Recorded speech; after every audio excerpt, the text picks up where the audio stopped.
Hans Frank, Hitler's conniving personal lawyer. He saw the law as a means to power. He twisted the legal system to sanction the Führer's crimes and enslaved a nation. I despise him. Under his tyrannical rule, millions of Polish Jews were sent to the gas chamber. Every Jew was a target for extermination. What turned a cultured lawyer into the monster known as the Butcher of Poland.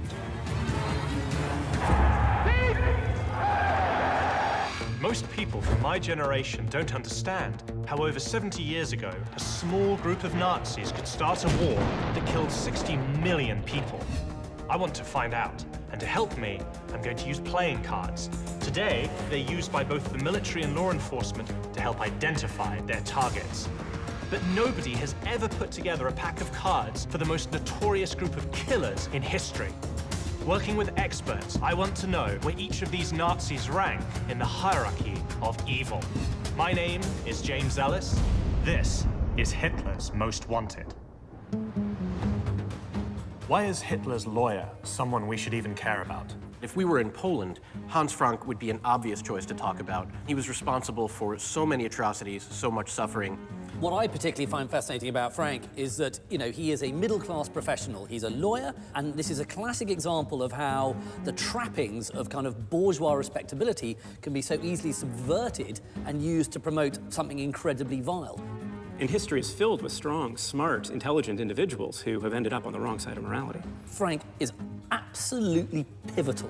He has this massive role, he exterminates a lot of people, and he is right at the heart of the Third Reich. Despite all of that, why do the majority of people still not know who he is?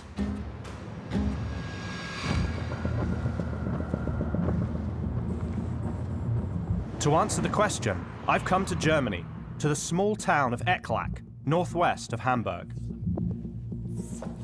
So, Nicholas, tell me, what do we have here? Some pictures. This first one is Hitler before he took over power in Germany. My father was his personal liar between, I would say, 28 and 33 of the last century. Author and journalist Nicholas Frank is the youngest of Hans Frank's 5 children. He's the only one among them to have denounced their father. And here you can see little Nicholas. And this kid is you? Yeah, that kid is me. How old are you here? 2 years. 2 years old. Yes. I hated this close. Hans Frank was appointed Governor General of Poland when the country fell to the Germans in 1939. Nicholas spent his first years as a witness to his father's rule over the occupied territory.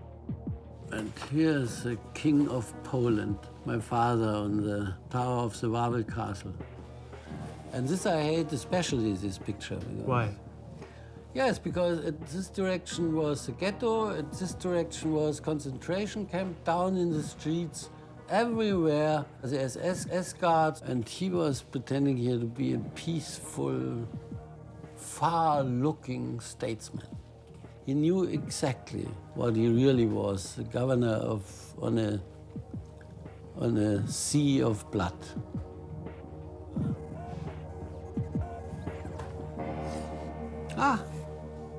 Before his death, Hans Frank wrote a note to each of his children inside a small book of prayers.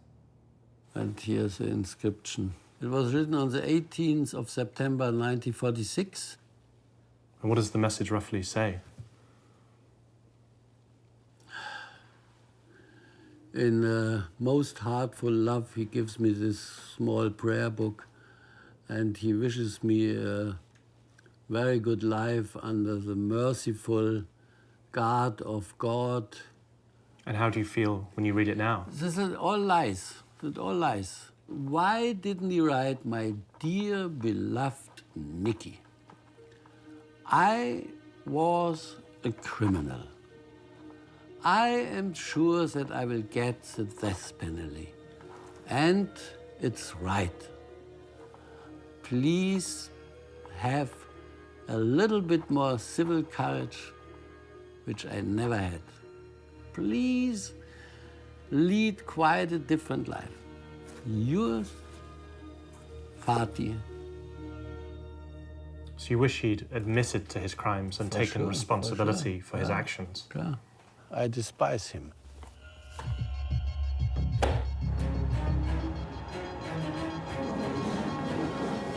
How did Hans Frank become such a terrifying and hated figure? Not just to his own flesh and blood, but to a whole nation.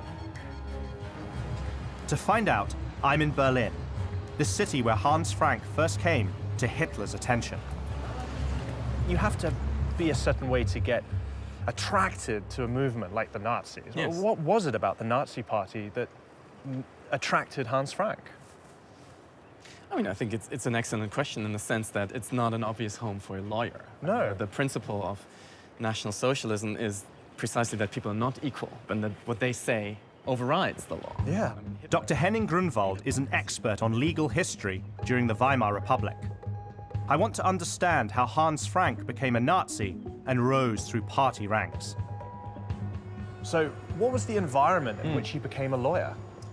Well, it was the Weimar Republic, so a very politically fraught environment, and Frank, from his father, who was a failed lawyer, imbued him with attitudes that we would call quite clearly anti-Semitic. Hans Frank was born into a professional middle-class family, a very patriotic family. His brother was killed in action in World War I. Hans Frank himself joined the military after high school, but never saw action before the armistice was signed. At the end of the First World War, you've got young men looking for a purpose. In many ways, they're rootless. They've come back from war, or they've just missed out on the war, but there's no obvious job for them to fall into. And then, of course, you've got the Treaty of Versailles, negotiated by the Allies, very much against Germany, really making Germany pay for that war. And so when you've got a voice like Hitler's saying to the millions of young men like Hans Frank, I'm going to save this, I'm going to sort this out, it's not surprising that men like Frank can fall under his spell. Hans Frank joined the early Nazi movement in Munich. But it wasn't until he started defending Nazi thugs, known as stormtroopers, that he came to the Führer's attention. How does he become Hitler's lawyer? Yeah. So, in 1928, he represented Hitler himself in the so-called Italian gold trials, which turned around allegations in the electoral campaign of 1928 that Hitler essentially was in Mussolini's pocket. Frank pleaded on Hitler's behalf, and then on the back of that, managed to persuade him to become his lawyer, to become the Nazi Party lawyer. Frank goes on to represent many Nazis in the courts, but his personal mission was to do much more than defend individual clients. He just needed an opportunity. In late September 1930, Nazi officers are accused in the so-called Ulm-Reichswehr trial. So this is about a group of 3 National Socialist officers who have formed a kind of, if you will, revolutionary cell. 3 junior military officers were charged with spreading Nazi doctrines, and Frank used that trial to dramatically defend them and to defend Nazism more broadly. But it's Frank's star witness who steals the show. Frank's real stroke of sort of genius there was to put Hitler and as a witness under oath. Hitler knows that he can't just appeal to disaffected youth. No, what he also needs to do is to impress the bourgeoisie. And these are people who take the rule of law very seriously. They know that the rule of law gives stability. And if the Nazi Party can seem part of that stable structure, then it makes it appear far more acceptable, far more legitimate, and therefore far more likely for Hitler to get into power. Hitler says, I sympathize with these officers in the dock. You know, they have the right ideas, but the wrong means. You know, we will seek power only by legal means. The trial was a media sensation, and it became Frank's signature case. The accused are found guilty, but given lenient sentences. But for Hans Frank, the verdict was irrelevant. There's a lot of newspaper coverage, inimical, friendly. It doesn't matter, because in this case, the exposure is everything. The trial really was crucial both for the Nazi Party and for the trajectory of Frank's career. Frank's skillful manipulation of the courtroom led to a dramatic turn in both his and the Führer's fortunes. In the 1930 election, the Nazis took 18% of the popular vote and were now the second largest political party in Germany. So Frank really plays a key role in legitimizing the Nazi Party Yes. to a large group of German society. Yes, precisely. By 1933, Hitler had risen to power in Germany. The Führer rewarded Frank for his loyalty with political appointments. But where he really made his mark is behind the scenes as the party's chief legal policymaker. Es ist daher Aufgabe des Rechts, diese, das Charakteristische des deutschen Lebens ausmachende und die schöpferische Wurzel aller deutschen Tat gewährleistende Rassensubstanz des deutschen Volkes mit aller Macht aller Welt gegenüber zu schützen. There are those who follow laws, and there are those who create and shape them. Individuals who follow laws tend to be moral, law-abiding citizens. Individuals that create and shape laws don't necessarily fall into that category. In fact, history is marred with evidence of individuals who have used their own power and their ability to create and shape laws to their own discretion, regardless of morality and ethics. One of Frank's first acts was to target so-called enemies in his own profession. It starts with the Jews that were evicted, quite literally, right, from the courthouses. You know, on the morning of 7th of April, the stormtroopers came and basically said, we will, remove all Jewish lawyers. The names of more than 600 of those professionals are listed here. These people were driven out of the legal profession and ultimately murdered because they were Jews. Frank was central in driving them out and thereby facilitating their murder. So this, to me, really exemplifies the contempt that Hans Frank and the Nazis had for the law. Basically saw the law as a means to power. But for Hans Frank, this was just the beginning. The Jews in general are an object of Frank's policy who have to be destroyed. My quest to find out where Hans Frank sits in the hierarchy of evil has brought me to the Polish city of Krakow, where Hitler's personal lawyer spent most of the war. What I've come here to explore is this. What happened to turn a man with an exceptional legal mind into the monster known as the Butcher of Poland? The Germans invaded Poland in September 1939, instigating the bloodiest military conflict in modern history. After the military victory, Hitler appointed Hans Frank Governor General of the occupied territory. In a gesture that would foreshadow his despotic rule, Hans Frank moved into Wawel Castle, the former royal residence of Polish kings. It was right here that Hans Frank established himself as a pseudo-monarch, ruling over his Polish realm. Frank's first order of business was to implement Nazi racist doctrine. At its core was the persecution of the Jews. So is this part of the ghetto wall? This is the left part of the ghetto wall, yes. To learn how he accomplished this, I'm turning to historian Dr. Magnus Brachtken. He's brought me to an infamous symbol of Nazi cruelty. The plaque says to those who became the victims of Hitler and the occupation. Well, should we have a look and see what it looks like on the other side, around here? Okay. So how personally involved was Hans Frank in the creation and the implementation of the Krakow ghetto? When the war started and he was established here, Frank wanted to get his area as free of Jews as the rest of the Reich. Hans Frank immediately began implementing anti-Semitic measures. He starts very quickly enacting laws against the Jews, stripping them of all their rights and stripping them, frankly, of their dignity. Across Poland, the Nazis closed synagogues and plundered Jewish homes. They mandated forced labor for any Jew over the age of 12. In 1940, Frank upped the ante, introducing a brutal new measure to segregate the Jewish population. Ghettos are effectively prisons. There's no other word to describe them. There's a great big wall around it, there's a barbed wire around it, there are troops patrolling it. It's also another way of proving your utter superiority over another people. What do? You fence them in, you wall them in, you block them in. So these buildings would have been inside the ghetto? Inside the ghetto, yes. So people would have been crammed into these? Yeah, and of course it's concentrated. You have the wall around it and you are not allowed to get out. And the conditions would be very rough because there is little options to have food and all the necessary everyday support in here. The Nazis built hundreds of ghettos across Poland. The Warsaw Ghetto was the largest. 400,000 people were confined to 3.4 kilometers of space. You can imagine the overcrowding, the filth, the hunger, the deprivation.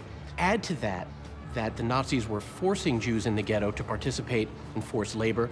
They were farming them out, essentially, to German companies and factories. Oh, it looks like there's another part of the wall here. Yes, indeed. What really hits home for me is there would have been children behind these walls. It's a playground on the other side today, which is a very strange contrast to imagine how it would have been there in 1941, 1942, 43. In 2.5 years of the occupation, 83,000 Jews in the Warsaw Ghetto alone died from disease and starvation. People try to survive somehow, to get some food, to get a normal life, if we can call it normal at all. It was all covered by this permanent threat and all covered by the need to get something to eat, which is at the heart of everything. And if you get ill, it's of course more or less a death sentence. Yeah, it's just horrifying. Every day it was just about trying to survive to the next day. Exactly. The tombstone shape of Krakow's ghetto walls was tragically prophetic.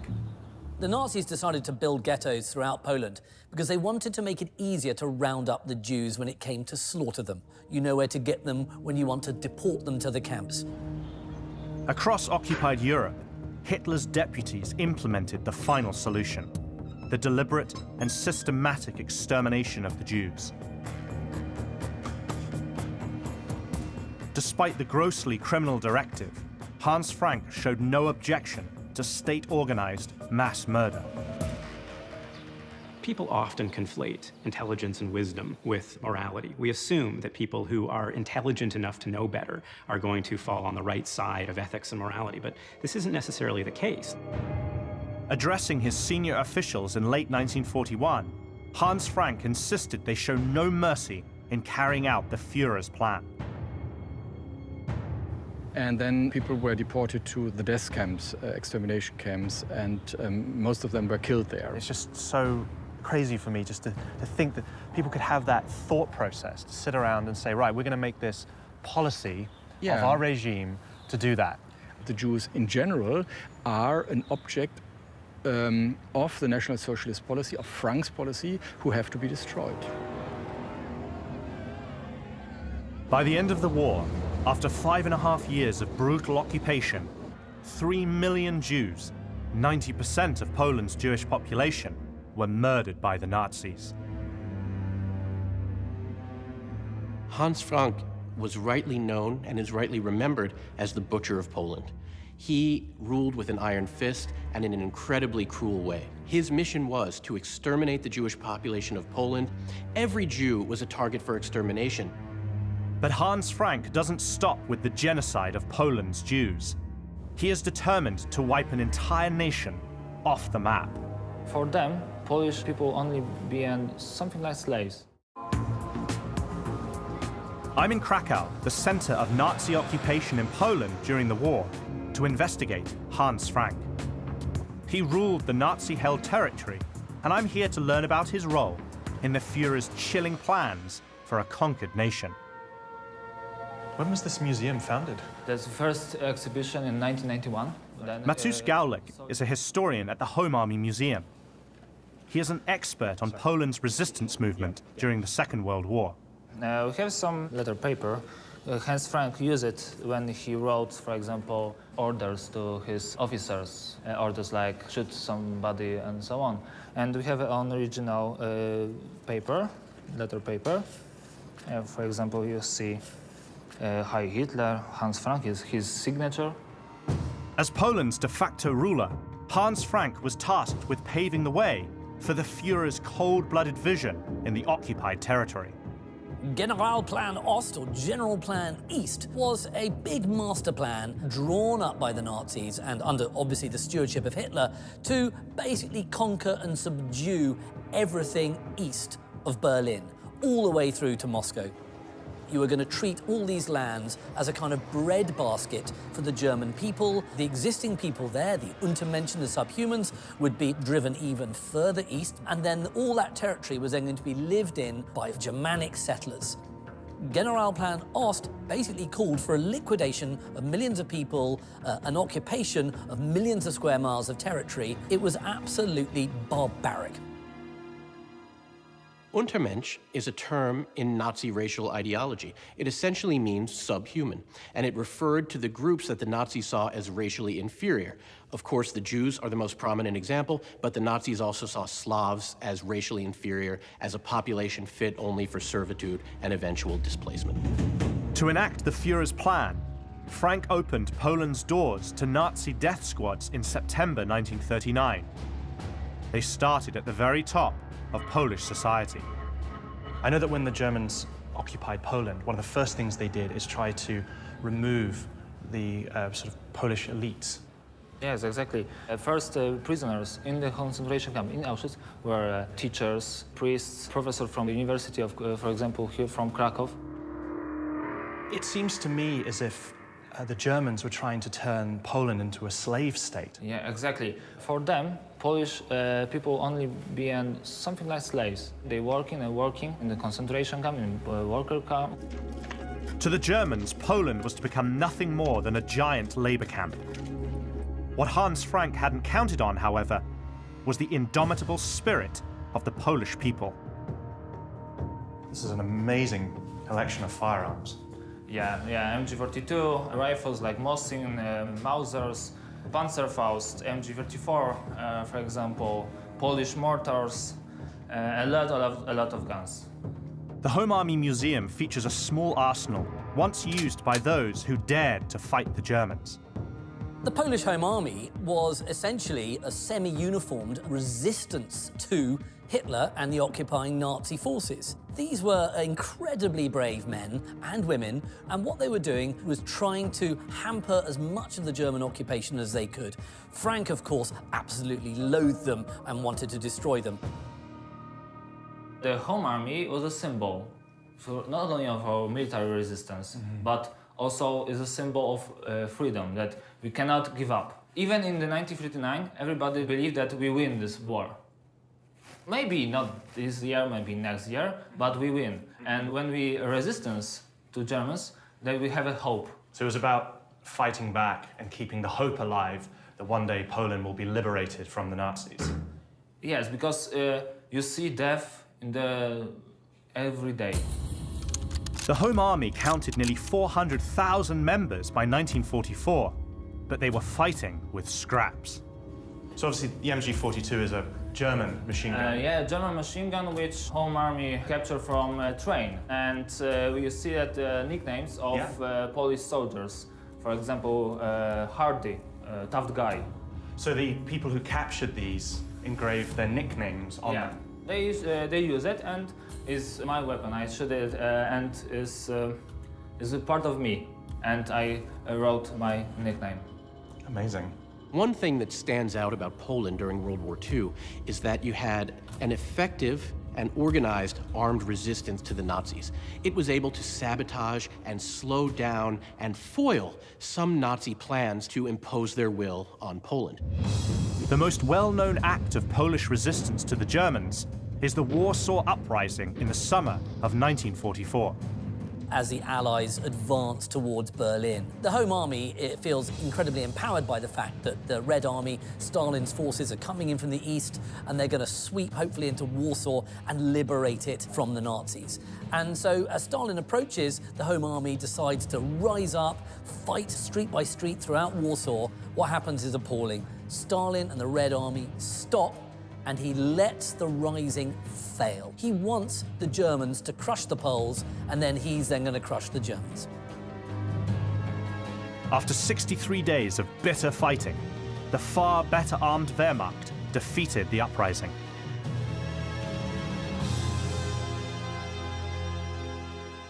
So how did the Germans respond to attacks by the Polish Home Army? I'll give you an example. When Polish resistance Home Army officer killed Polish actor who collaborate with Germans, they killed 150 people in Warsaw. 150 people? Yes. Because Polish resistance killed one actor. For one actor? Yeah. That's horrifying. The reprisals against those who dared to fight the Nazis were merciless. And even the very act of trying to stay alive could mean death. Here we have just little piece of pork fat. Yep. For that thing, I would go to Treblinka camp. You would go to a death camp? Yes. For just having Yes, pork fat? it was banned. On my mission to figure out where Hans Frank sits in Hitler's hierarchy of evil, I've come to the home of author Aleksandra Zubrotko-Janika. She's written extensively on Polish women and daily life under the German occupation. Right, so I just ladle beans in here? We have to process them to mousse. I'm here to learn how Poles resisted Frank's brutal regime on the home front. But be careful for your fingers. I will. I'll try not to grind anything off. We're baking a cake with the same limited ingredients Poles had in the war, when food was strictly rationed by the Germans. And so they could grow the beans themselves, so it was very efficient to cook with beans. Gardening was very popular because everyone tried to grow veggies to eat them. Starvation was a huge problem. The Nazi policy of rationing food during the occupation of Poland was really a policy of starvation. It was a policy of genocide carried out through starvation, and it wasn't carried out equally. Using a food rationing system, the Nazis set out to starve the Poles. Non-Jews were given just enough food to keep them in chains. The Jews got the very worst of it. Their allotment of food wouldn't keep them alive for long. How many ingredients go into the cake? Just 3. Just 3 ingredients? Yes. Why so few? During wartime, there was a real struggle to get some elaborate ingredients. Life under Hans Frank became one long fight for survival. At harvest time, German troops went to the countryside to steal crops for export to Germany. Peasants were shot for not fulfilling their quota. The Poles turned to the black market to stay alive. They grew vegetables in secret or raised livestock in locations hidden from the Germans. People have an innate instinct to survive. In life and death situations, people may be willing to do things that they wouldn't normally be comfortable doing, things that may go against their moral code. So by making a cake like this, it's not only part of surviving, it's also part of resisting. Exactly. Thanks to Polish women who really smuggling those banned produce, people can eat, people can resist. So we have to mix egg yolks with our sweetener. Okay.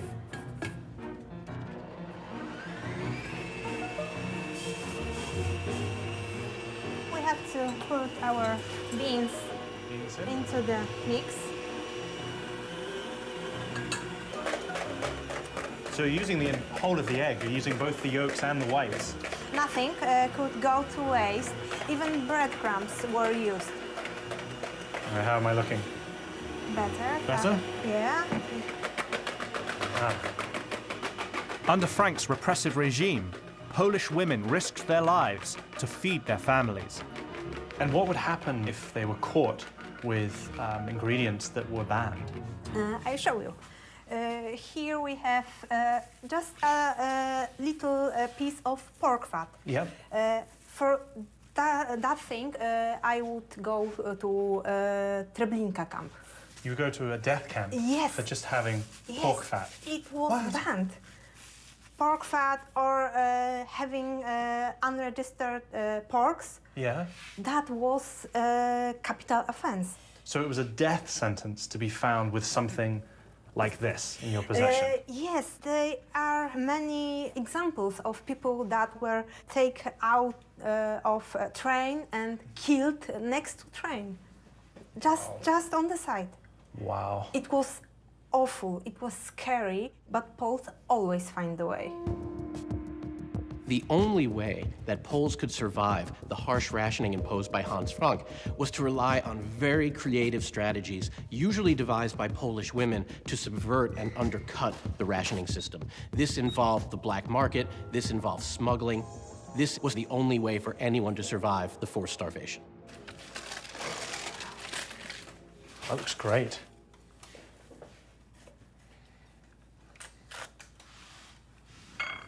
Look at that.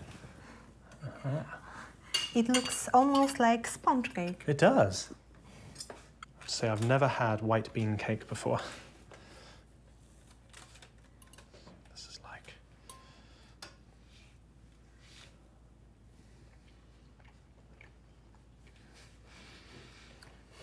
It's really good. I can't believe this is just 3 major ingredients. Polish wartime cookery books are full of recipes like that.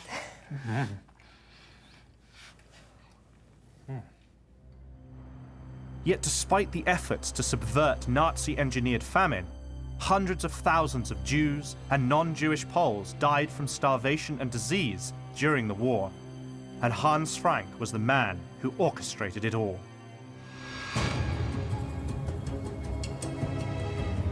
The Butcher of Poland's reign eventually came to an end. I want to find out how, from someone who witnessed Frank's demise firsthand. What is left in my memory is cowardice.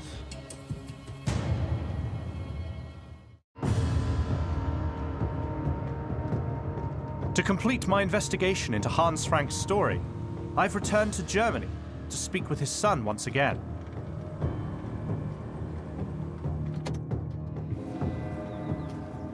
Nicholas? Hi, James. Thank you so much for agreeing to speak with me again. Nicholas has a unique perspective on the rise and fall of Hans Frank's tyranny. So he loved very much his office on the Wawel, the castle of Krakow, where all the former Polish kings were residing. And he was happy about his 111 uniforms. 111. And especially happy he was about his Mercedes, because his Mercedes has the same yellow light like Hitler's Mercedes had. The post of Governor General over occupied Poland conferred more than just power. It gave Hans Frank status and wealth. Despite his legal training, during his 5 years ruling over the Polish people, Frank flouted his ability to break the law, thinking nothing of stealing precious works of art and giving jewels robbed from Jews to his wife and mistress.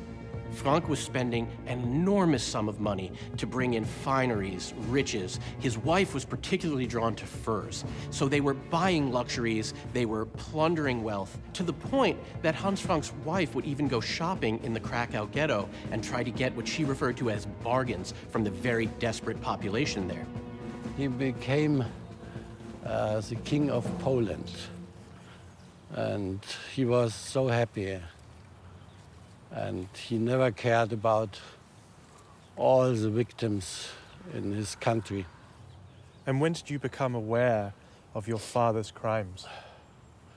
It started when they arrested my father at our village in Upper Bavaria on the 4th of May, 1945. Yeah. If you want a measure of what kind of man Hans Frank was, you only have to see what he does when the Soviets reach the gates of Krakow, you know, his kind of medieval castle. He flees. As the Red Army closed in from the east, Hans Frank gathered his family, truckloads of stolen art, and hightailed it back to Germany. He hid out in the Bavarian Alps until he was arrested by the Americans and taken to Nuremberg to stand trial for war crimes.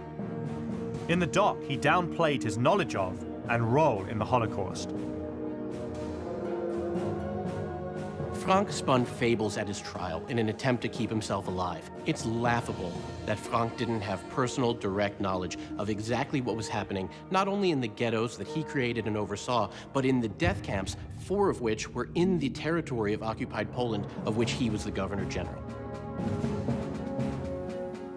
Instead of owning up to his heinous crimes, Hans Frank tried to pass off his behavior as the work of an evil alter ego.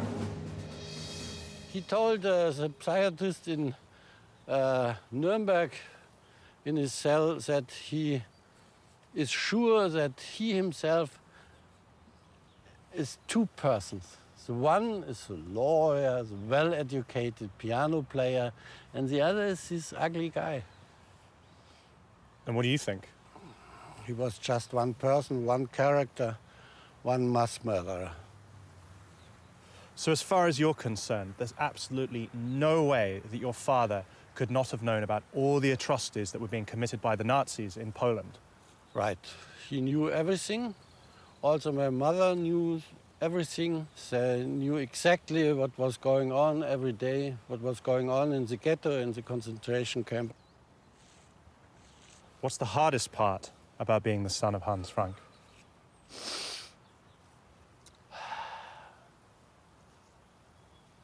The hardest thing to think every day of him, to know nearly everything about his involvement in all those horrible crimes. Hans Frank was found guilty of war crimes and crimes against humanity. He was hanged in October 1946. So what's this here? This is my biggest joy every day. This is the coat of my father. I can see it from our living room, sitting there and saying every day to my father, that's the only thing you have deserved, being a scapegoat at our little lake.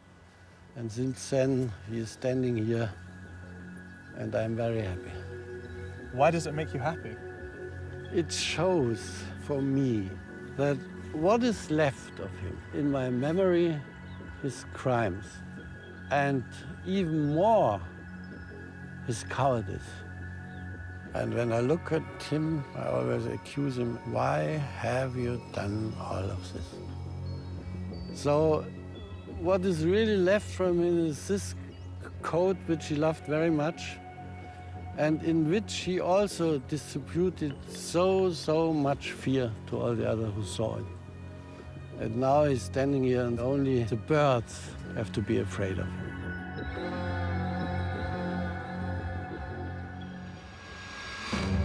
Now that I know Hans Frank's central role in the brutal and lengthy occupation of Poland, it's time to figure out where he stacks up in Hitler's hierarchy. You can slaughter them, lock them up, kill them, eradicate them. It doesn't matter. They're not human beings.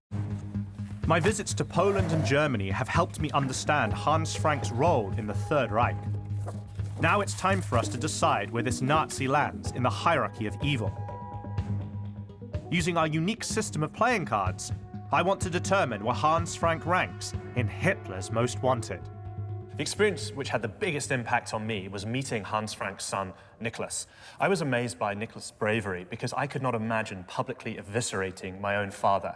But in his case, he feels people need to understand his father's crime. In a very public, unvarnished, and raw way, Nicholas Frank is modeling what he thinks German society should do in general to grapple with the familial and the national legacy of the Nazi era. He has a message for subsequent generations and particularly for contemporary Germans. And that message isn't one of guilt or shame, it's responsibility. For Nicholas, disseminating his father's story is vital to confronting Germany's past and preventing the reoccurrence of the heinous crimes committed across Poland during the Second World War. Why was the Nazi occupation of Poland so brutal?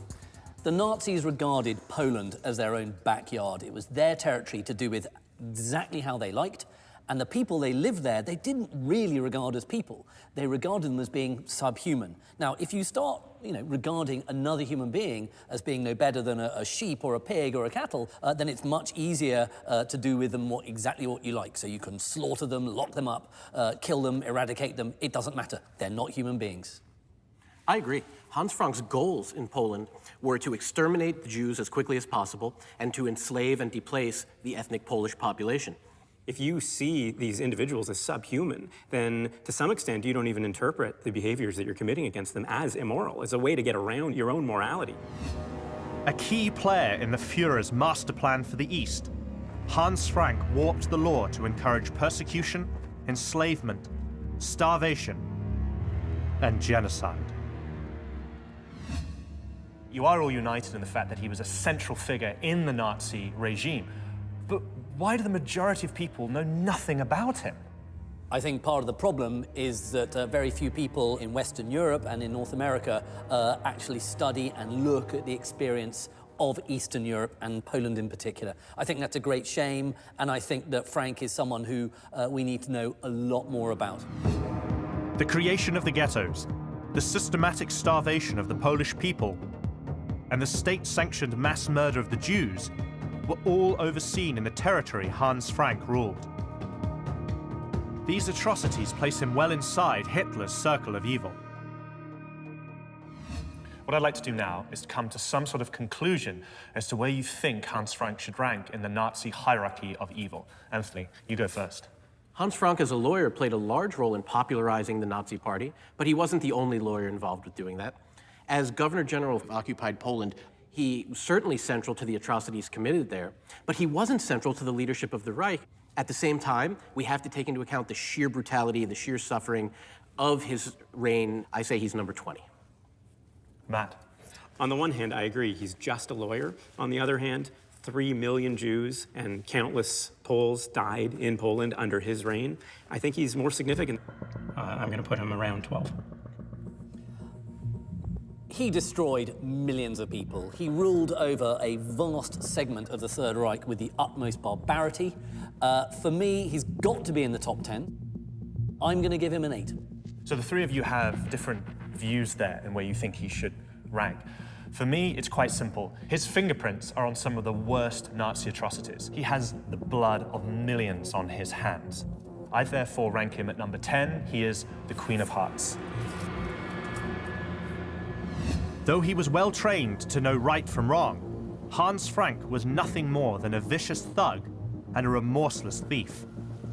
For the genocide of Poland's Jews and the untold suffering of millions of non-Jewish Poles, Hans Frank makes it into the top 10 of Hitler's most wanted.